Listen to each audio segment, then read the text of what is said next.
Hello, today we are going to talk about the principles of responsible landscape photography. So as a landscape photographer, we visit all sorts of places out in nature, many of which are fragile in nature, and the more people that visit them, the more people that track through them can actually damage the very thing we're trying to capture. So it is important to lead by example in those cases and try to protect the environments the best we can and be an example to others that are out there photographing, whether it be a professional landscape photographer, an amateur landscape photographer, or even people with their iPhones. Us with the big cameras and all the gear, we should lead by example so that we can help contribute to the protection of those environments. So there are some nature first principles to keep in mind when you're out there photographing things that'll help you act as an example.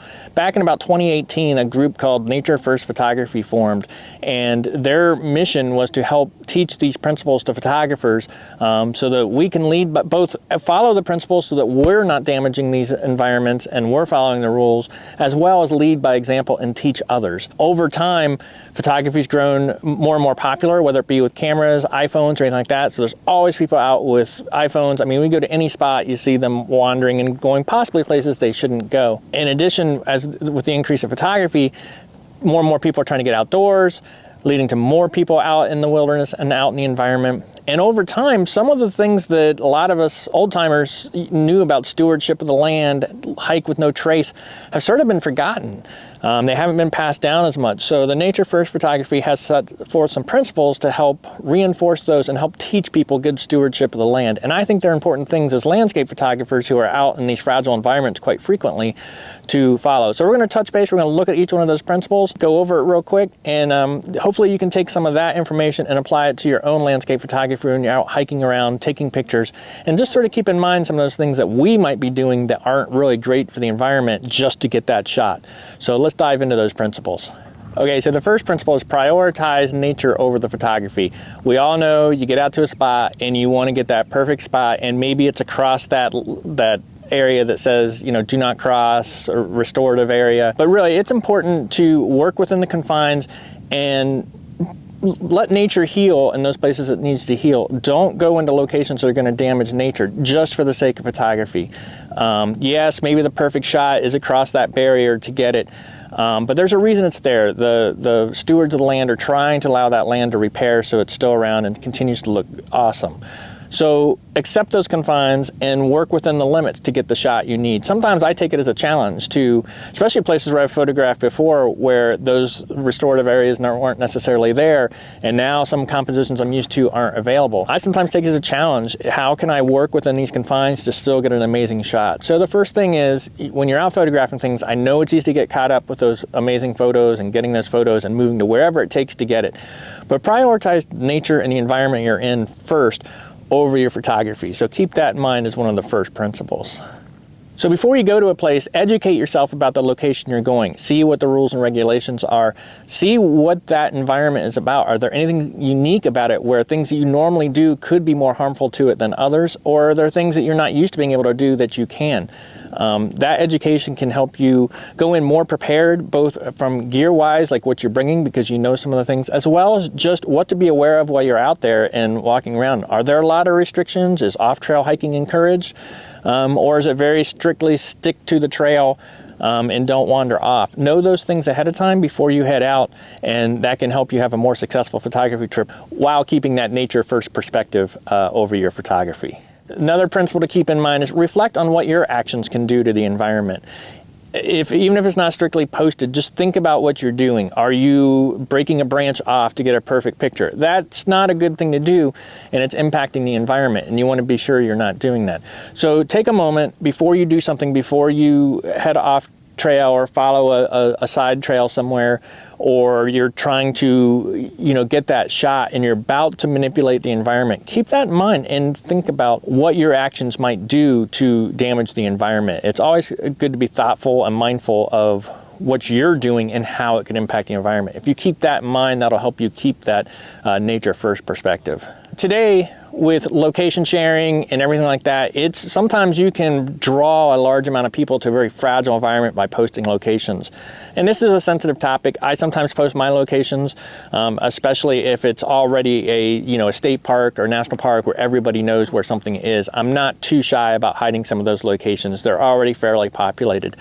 But there are certain areas where if I go find a hidden waterfall or a waterfall a lot of people don't know about, or some other geographic feature, I won't necessarily publicize where that was taken specifically, only to try to protect the environment and not bring too many people in. That's an important thing to do.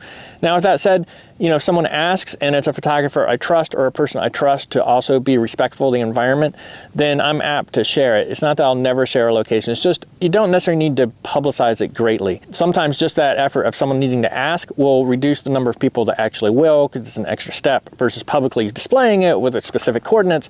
People can easily do that, whereas you can sort of act as a self-filter by just not publicizing it, even if you are willing to share it with fellow photographers in the future or anything like that. So just be careful of location sharing so that we don't pull too many people into environments that aren't necessarily suited for that amount of traffic, amount of people. So earlier we talked about educating yourself about the location before you get there. Well, another element of that is knowing the rules and regulations of the place. If you don't find them out beforehand, stop at the park entrance or the entrance or read the posted signs and make sure you understand them. Sometimes it's not always bad. Sometimes you find out that off-trail hiking is encouraged and because the environment can handle it. Other times it's very closely obey the signs that do not, cross these barriers and things like that because of areas of restoration. So knowing the rules and regulations isn't always bad. Sometimes it can actually open doors where you feel safe and comfortable doing things. But other times it is helping you know what you should be respecting in the environment and what the rules and regulations for that specific area are. Those rules are usually set up based on the number of people coming, the type of environment, and how it can handle the amount of people showing up. So know those rules and regulations so that you can respect those rules and help protect the environment. Also, follow the no trace principle of being in the outdoors. And that no trace principle is leave a place better than you found it. Don't leave trash behind. Don't move rocks. Don't move branches. Don't break branches to get them out of your frame. Don't trample on the plant and the grasses. Follow the trails and, leave the place better than you found it. No trace means when you leave, no one should know that you'd been there and photographing. You left it as you found it or better. Take some extra trash out if you happen to see trash. So, follow that no trace principle, and that'll help us have amazing places to continue to photograph in the future. So the final principle is actively promote and educate others about these principles, whether it be fellow landscape photographers, whether it be family members that are just out hiking with their iPhones or friends out hiking with their iPhones.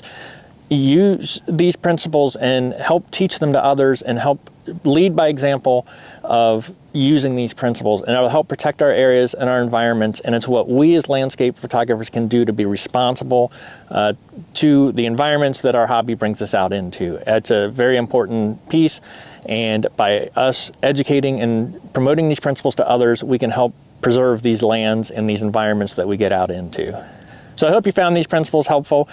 These are derived from Nature's First Photography. I think they've really just pulled together a lot of common sense principles, many of which have been forgotten over time, and put them all in one place. But it's well worth checking out their website, which I'll link to in the description down below. You can go there, read about it yourself, and possibly consider joining the organization. Like I said, if you'd like some of the information in here, please hit that like button.